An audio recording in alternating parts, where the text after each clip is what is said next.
Hi everyone, welcome to Tailor Cuts. இன்னைக்கு இந்த வீடியோவில் blouse இல்லைனா சுடிக்கு நம்ம நாட் போடுவோம் இல்லையா, அந்த நாட்டில் கீழே தொங்குற அந்த tassel வந்து எப்படி ஒரு ஃப்ளவர் டிசைனில் ஒரு 5 to 10 மினிட்ஸில் ஈஸியாக பண்ணுறதுன்னு தான் பார்க்க போகிறோம். என்னோட வீடியோவை புதுசாக பார்க்குறீங்கன்னா மறக்காமல் டெய்லர் கட்ஸ் சேனலை சப்ஸ்கிரைப் பண்ணிக்கோங்க. பக்கத்தில் இருக்க பெல் பட்டனையும் கிளிக் பண்ணுங்கள், அதில் ஆல் செலக்ட் பண்ணுங்கள். அப்போ தான் நான் நெக்ஸ்ட் போடுற வீடியோஸ்லாம் உங்களுக்கு நோட்டிஃபிகேஷன்ஸ் வரும். ஃபஸ்ட்டு ஒரு கிளாத் எடுத்துக்கோங்க. அந்த கிளாத் எடுத்துகிட்டு ஃபஸ்ட்டு ரெண்டாக மடிச்சுட்டு திருப்பி அதையும் ரெண்டாக மடிச்சிங்கன்னா ஒரு 4ஆக மடிக்கிற மாதிரி இருக்கும். அதில் 4 சைடும் வந்து 2 இன்ச்சுக்கு நீங்கள் வந்து மார்க் பண்ணிக்கணும்.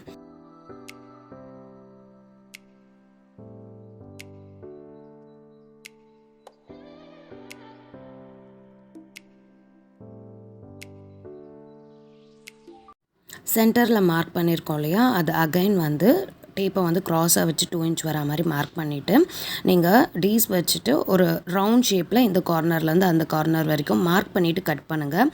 நான் வந்து டைரெக்டாக கட் பண்ணுறேன். இதுக்கு இன்னொரு மெத்தட் இருக்குது. நீங்கள் இப்படியும் கட் பண்ணலாம், இல்லைனா ஏதாவது ஒரு மூடி ரவுண்டாக இருக்க மூடி எடுத்துகிட்டு வச்சுட்டு நீங்கள் மார்க் பண்ணி கூட கட் பண்ணலாம். இந்த மாதிரி ரவுண்ட் ஷேப்பில் நமக்கு 4 பீஸ் வேணும். இப்போ 2 பீஸ் வச்சுட்டு மேலே சைடும் சரி கீழே சைடும் சரி ரெண்டுமே ராங் சைடு இருக்கணும் துணி வச்சுட்டு நான் இப்போ கைடு அளவு ரவுண்டாக வந்து ஸ்டிச் பண்ணிக்கிறேன். ஒரு இடத்துல மட்டும் நம்ம ஸ்பேஸ் விட போகிறோம் துணியை வந்து ரைட் சைடு திருப்புறதுக்காக.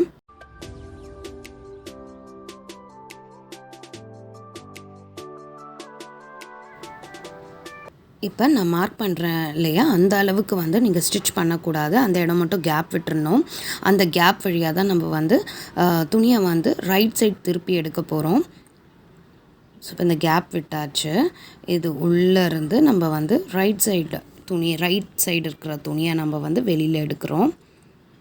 நல்லா வந்து பிரித்து எடுக்கணும். ஓரத்துலலாம் வந்து நல்லா இப்படி நீக்கி விடணும். அப்போ தான் வந்து உள்ள துணி வந்து மடங்காமல் இருக்கும். நல்லா இந்த மாதிரி பண்ணி விடணும். நீங்கள் உள்ளே கைவிட்டு கூட அதை அந்த துணி உள்ளே இருந்ததுன்னா நம்ம எக்ஸ்டெண்ட் பண்ணி விடலாம். இந்த மாதிரி கை உள்ளே விட்டு நீங்கள் எக்ஸ்டெண்ட் பண்ணி விடலாம்.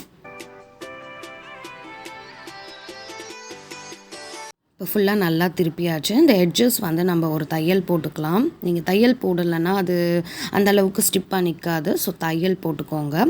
தையல் போடும்போதே அந்த கேப் விட்டுருந்தோம் இல்லையா, அதையுமே உள்ளே தள்ளி நம்ம ஸ்டிச் போட போகிறோம். ஸோ மொத்தமாக க்ளோஸ் ஆகிடும்.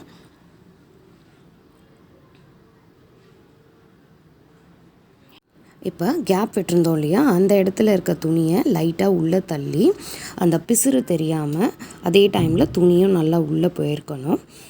அந்த இடத்துல கரெக்டாக ஸ்டிச் போட போகிறோம்.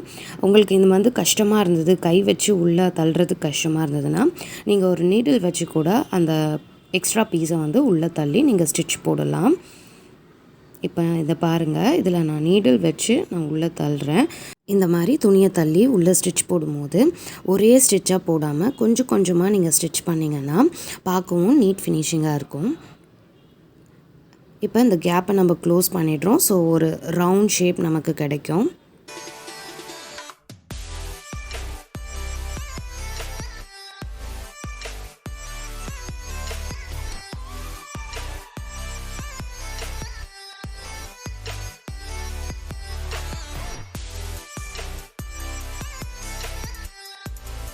இப்போ ரவுண்ட் ஷேப் கிடச்சிருச்சு. இதை ரெண்டாக மடித்து நம்ம சென்டரில் மார்க் பண்ணிக்கிறோம் டீஸ் வச்சு.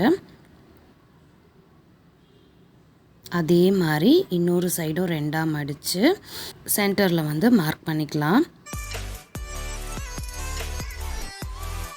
சென்டர் மார்க் பண்ணி முடிச்சதும் இந்த மாதிரி சைட்ஸில் 2 லைன்ஸ் போட்டுக்கலாம். அதே மாதிரி ஆப்போசிட் சைட்ஸும் 2 லைன் போடணும். மொத்தமாக 8 லைன்ஸ் வரும். அகைன் 4ஆக மடித்து இந்த நடுவில் இருக்கிற அந்த கார்னர் பீஸை மட்டும் வெட்டி எடுத்துடலாம். அப்போ உங்களுக்கு ஒரு ஹோல் கிடைக்கும். இப்போ ரெடி பண்ணி வச்சுருக்க நாட்டை இந்த மாதிரி ட்ரா பண்ணியிருக்கோம் இல்லையா, அது வந்து நமக்கு வெளியில் தெரியணும். ஸோ கீழே இருந்து நீங்கள் நாட்டை உள்ளே விட்டு இந்த மாதிரி பிடிச்சிக்கோங்க. பிடிச்சிட்டு இப்போ நம்ம ட்ரா பண்ணியிருக்க இடத்துலலாம் ஸ்டிச் போட போகிறோம். ஸோ ஃபஸ்ட்டு இந்த மாதிரி ஒரு 2ஆக மடித்து ட்ரா பண்ணோம் இல்லையா, அந்த இடத்துல ஒரு ஸ்டிச் போட்டுக்கிறோம்.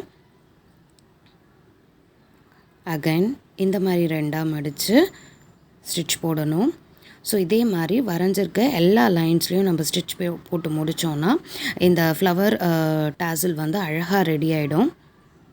ஸோ இப்போ கார்னர்ஸும் வந்து நம்ம ஸ்டிச் பண்ண போகிறோம். இந்த மாதிரி பிடிக்கும் போது சென்டர் மட்டும் கொஞ்சம் பார்த்து வந்து பிடிங்க.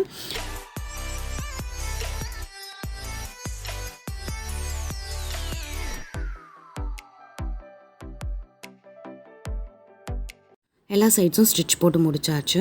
இதை அப்படியே வந்து ஆப்போசிட் சைடில் நம்ம திருப்பினோன்னா நமக்கு ஃப்ளவர் ஷேப் கிடச்சிரும். இதை கொஞ்சம் நல்லா வந்து இந்த மாதிரி ப்ரெஸ் பண்ணி விட்டிங்கன்னா உங்களுக்கு அந்த ஃப்ளவர் ஷேப் நல்லாவே தெரியும். உங்களுக்கு வேணும்னா கீழே வந்து ஒரு கோல்டன் கலர் பீட்ஸ் அங்கங்கே ஸ்டிச் பண்ணால் இன்னுமே பார்க்க பியூட்டிஃபுல்லாக இருக்கும். இந்த வீடியோ உங்களுக்கு பிடிச்சிருந்தால் லைக் பண்ணுங்கள், ஷேர் பண்ணுங்கள், மறந்துடாமல் டெய்லர் கட்ஸ் சேனலை சப்ஸ்கிரைப் பண்ணுங்கள். தேங்க்ஸ் ஃபார் வாட்சிங்.